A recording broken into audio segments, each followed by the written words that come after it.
ईश्वर परमा कृष्ण सच्चिदानंद विग्रह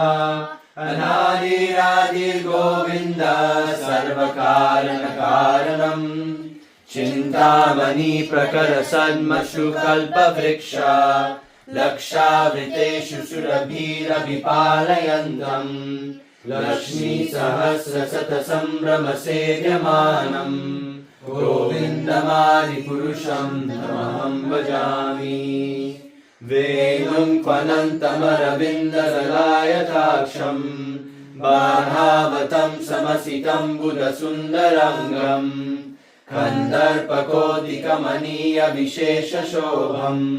गोविन्दमादिपुरुषं तमहं भजामि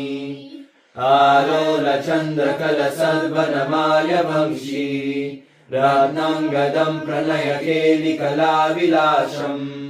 श्यामं त्रिभङ्गललितानियताप्रकाशम्